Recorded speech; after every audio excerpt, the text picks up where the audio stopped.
भरीन नेशील का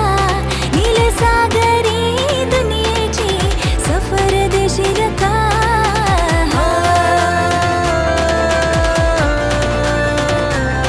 नको बघू असं मनी होते कस माझे काळजान भरली रलास तुझे नजरेच्या